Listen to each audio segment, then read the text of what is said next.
Hey guys, and welcome back to another Warship Wednesday model review with me. So, today guys, we're going to be talking about another old classic. Well, I say old classic, it's semi-old. Starting to get through the backlog now, as you can probably tell. So, we're now talking about the ships which are relatively recently built. It's kind of ironic, really. So the ship in question is actually a ship I've already built before. Now, this might come as a bit of a surprise to some people because I bet you weren't expecting to see this one again. This is, of course, USS Indianapolis, and we will talk a bit about her history and obviously how I started off with YouTubing with her, believe it or not. First of all, guys, this is not the original model kit. The original USS Indianapolis I built. I sold a long time ago because obviously I wasn't too happy with the paint job, and yeah, obviously I've improved quite a lot over the years, so this one's got photo etch and wooden decking to go with it, so yeah, just thought I'd clarify just in case when people's going, oh Wolf, so that basically means this is your original model kit. No, sadly she's not my original one, guys, but I wanted her back in the fleet. More a bit on that later on. So first of all, let's talk about Indy's war career. So Indianapolis is a Portland-class heavy cruiser. She was one of two to be built for the US Navy. She was built at the time when the Washington Naval Treaty was well and truly in effect, so we're looking at a ship that was barely, bless them, just barely 10,000 tons. Very antiquated armour. I mean, poor Indian. I just look at the armour belt and think to myself, oh geez, I don't know, I don't want to know what would happen if a big warship got involved with a ship like this. It just would hurt big time. Nevertheless, let's talk a bit about her history and what happened to her. What did she do during World War II?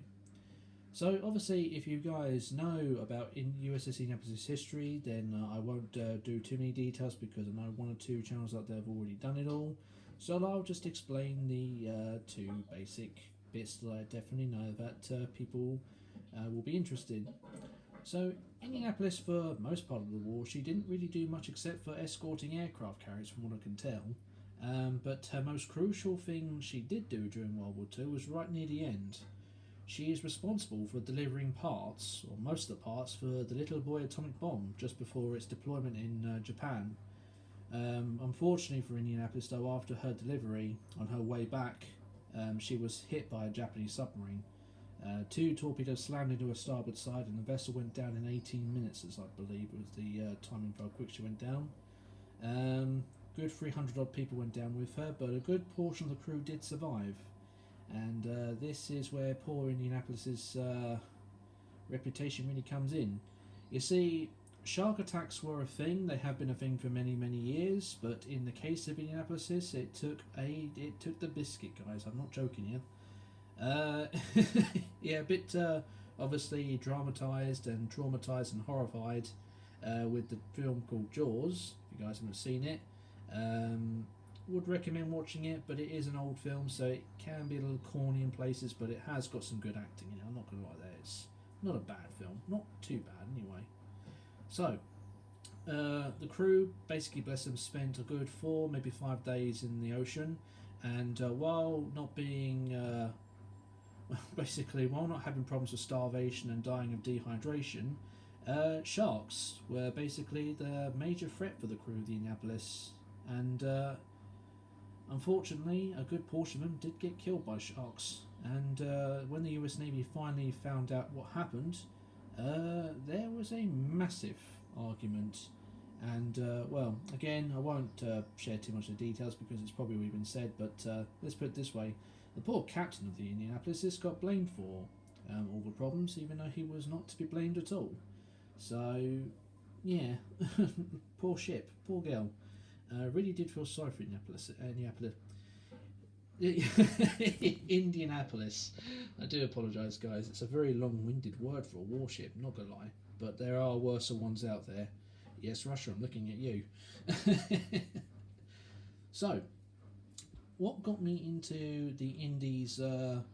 What got me into it to start with, really, guys? I guess the major question is, World of Warships, believe it or not the model kit itself, but World of Warships. So back when I was playing World of Warships on the PlayStation, I got the Indy as a I can't recall if it was a kit.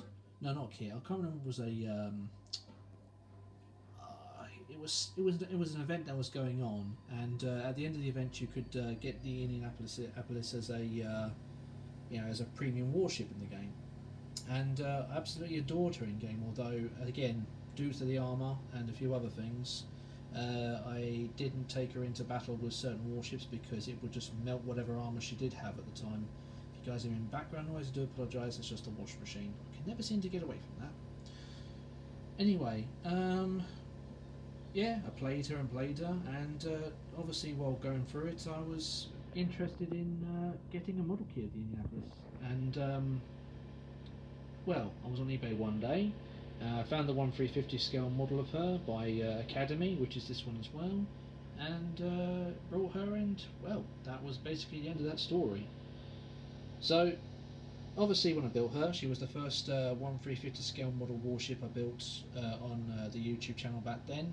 And for a good number of years I was quite fond of the model itself, because obviously it was, I guess you could say it was basically a plot point for Commander Wolfman as a whole, because that's where I wanted to start doing 1/350 scale model warships, and just carried on from there. And as you guys know, well, where we are now, excuse me.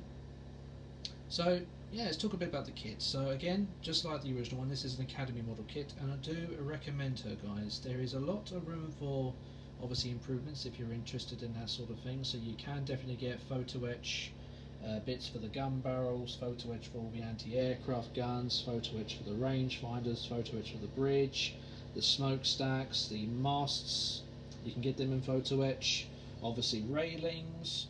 So, there are upgrade kits out there if you fancy doing that, guys, but for me personally, I wouldn't recommend it unless I've got the money to spend. I have seen the particular photo etch kit in question going for nearly 50 odd quid, which is a bit too much in my pocket. And the kit itself, it can be expensive, although she's not as expensive as some of the other model kits I've seen out there. This particular Indianapolis I got on eBay again, and I think I bought it for, it was 45. Yeah, I think it was about 45. The kit did come with a wooden deck, and it did come with some photo etch bits, but I decided not to use them all because I wasn't too eager in using too much photo etch, guys. Again, if you guys know me from the past, photo etch is my number one enemy. I don't really like using it much unless I have to, and yeah, basically that's just it in a nutshell. So the detail in the kit is good for what you get. I'm very impressed with how she's come out. In case you guys are wondering, I do remember the colours for this one, because obviously, it's quite a newer model I finished. So the main deck is a dark sea grey. I used a standard light grey for the hull. You guys can't probably see that because I did weather it with some washes. In some cases the weathering did work, in other cases it didn't, so I do apologise if you guys are seeing blotches here and there. I was trying to do some experimenting, and as I say, in some cases it worked, in other cases it definitely didn't, but I'm happy with it either way. The blue is a Humble blue. I believe it's Humble 35, 45. Yeah, I'm sorry. I can't remember too well. In future model kits, guys, I'm definitely going to have a list of the paints in question, so that if you are interested in the same thing that I've done, you can have the list of paints so you can find them yourselves. But the red itself is just a oxide red, matte black for all the black parts. That's a 33, or you can get the Citadel version, which is the Abaddon black I use, and that's basically about it for Indianapolis. So the only bad thing I did say before about this model kit, and I'm going to say it again with this one as well, is the stand. Now this is not the original stand for Indianapolis. This is a stand which is from a Trumpeter model kit, which I have long got rid of ages ago.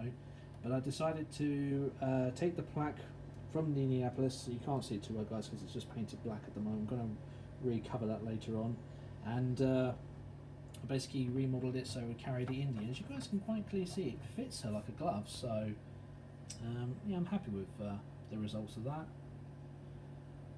So I have been doing some thinking, and this isn't going to be the last American heavy cruiser that we will see in the foreseeable future on the channel, guys. I've got a few other models lined up that I'm thinking of getting. The words Atlanta and possibly New Orleans come to mind, but yeah, I'm still thinking about it at the moment, so let's not put our hearts completely onto it at the moment, because I'm still thinking. But in the long run, that's basically it for the Indianapolis, guys. If you guys are interested, obviously go ahead and get yourself a model kit. Against the Academy version. There are multiple different versions the Academy have done now of the Indianapolis. Again, you can get it with all the photo etch, the wooden deck, the metal barrels and all that stuff. It can be expensive, although you can get the standard kit like I have got. And you can basically go from there, really. But yeah, it's a very nice kit, very lovely kit for what you get in the long run of things. So that's it for Indy's model review, guys. I do apologise for getting her name tongue-tied, but it's just a really long-winded word for me for some reason. Indianapolis. I'm trying to say it really fast. And you tend to just get bleh. Anyway, guys, thank you for watching. Hope you enjoyed this model review, and we'll see you all in the next one. In the meantime, have a nice weekend, have a nice weekend. Look after yourselves up there. Ta-ta for now.